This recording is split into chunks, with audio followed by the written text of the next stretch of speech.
Hello and welcome to the Tavern Cast, Tavern Chat Cast, whatever.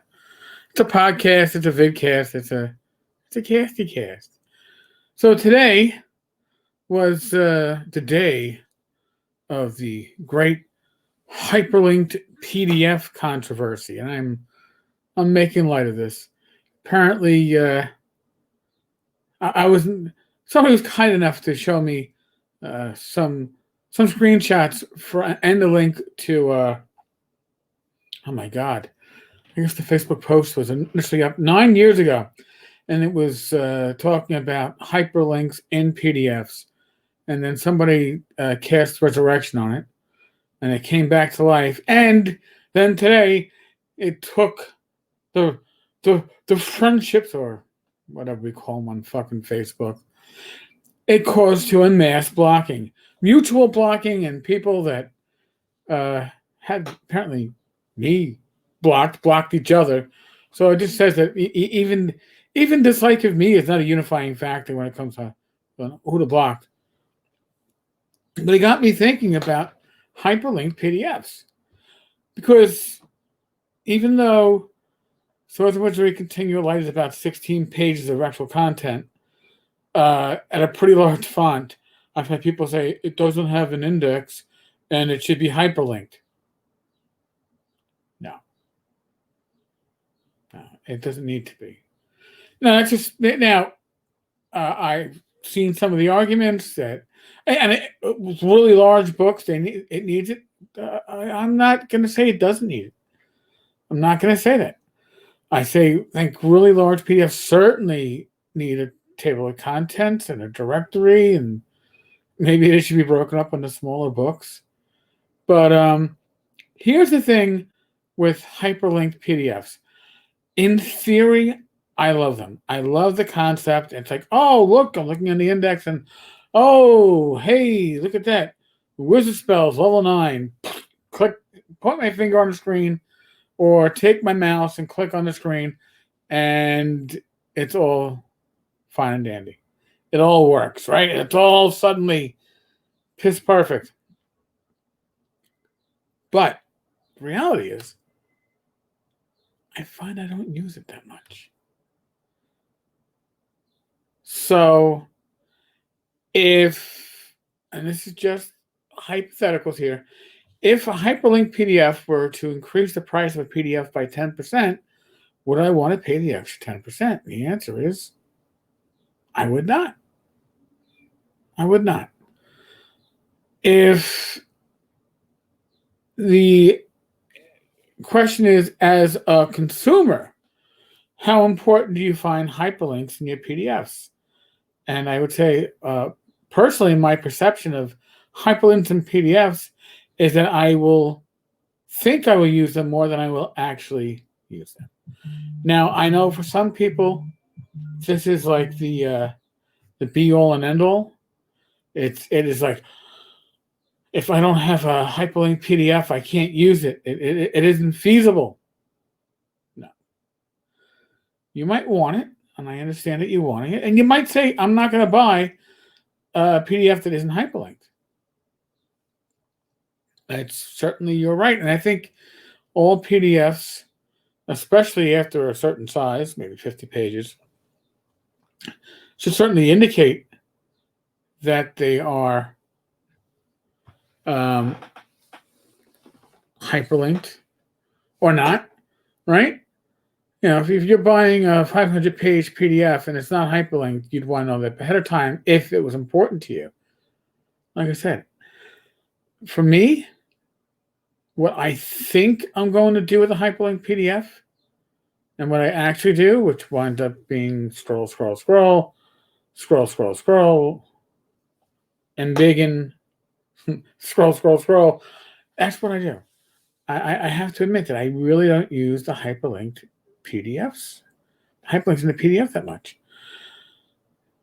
But the great blocking, the great aspect of you have different thoughts than me. I'm right you're wrong, and if you can't see it, I'm going to block you. My favorite in this thread was the individual who shall remain nameless because it's like Candyman, but they deleted all their prior comments so they could restate their stance in favor of hyperlink PDFs, because some of their stance actually initially, I guess when they were more agitated, came out looking really petty and stupid. So they deleted them all and then restated it and basically said, if you disagree with me, I will block you. And this is what society has become. All right. Not real society. All right. Not real interactions, not how we deal with people on a honest to God, person to person interaction. No, instead, it is I don't want discourse. I don't want honest discussion.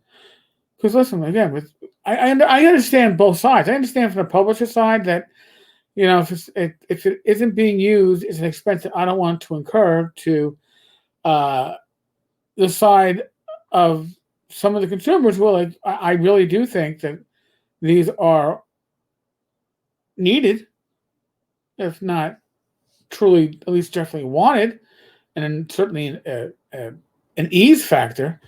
I understand both sides of the conversation. And I could participate in a conversation from both sides. Probably more down the middle, which means that I'm really fucked, right? Because anybody in the middle is always assumed by both sides to be on the other person's side. It's like that child caught in the middle of a parental dispute, you know, and it's like, you always take your mother's side. You always take your father's side. I'm taking nobody's side. I'm talking the truth. And in there, and that maybe that's part of the issue, right? I'm talking.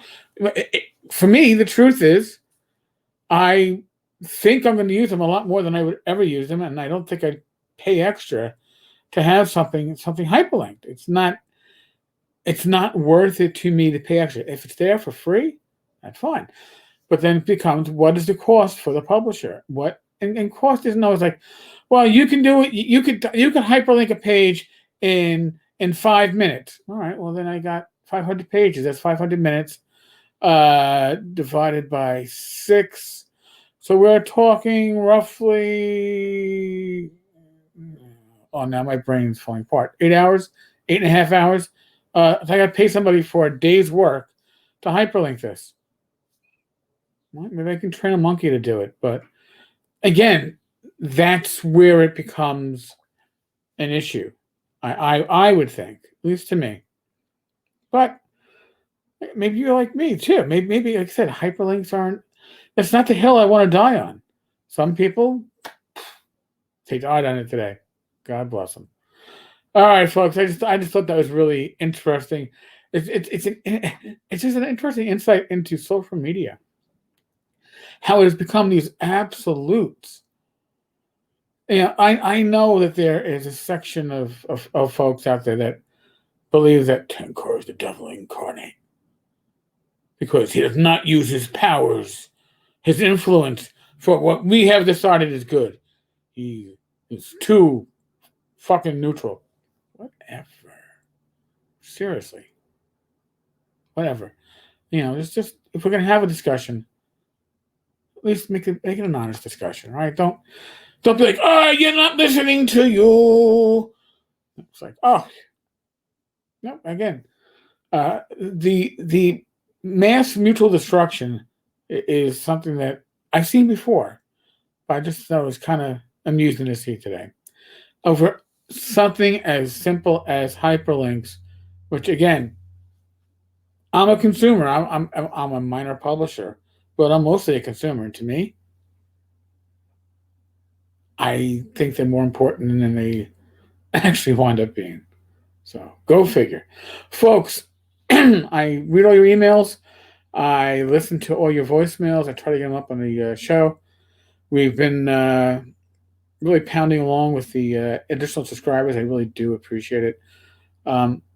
the response to us, and I say us because it's not just myself, but it's Bad Mike, it's Glenn Hallstrom, it's Joe the lawyer, uh, moving to a video first and then sharing audio to the podcast has been huge. So really, I need to thank you all for the support. As always, we are still in the midst of the world of COVID, so all I can ask of you is to take actions to keep yourself healthy and safe. Use your common sense. Be safe, be well, God bless. Roll those dice, roll them well. Um, be be cautious on social media because they're hunting rabbits, and you might be a rabbit. You just never know. You gotta smile. You gotta laugh at it, folks. All right. On that note, oh yeah. Knock on wood. I'll be back again tomorrow. We have. Oh, by the way, we have a special guest coming up. We have a special guest this Wednesday on Talking Crit. It's Ben Burns.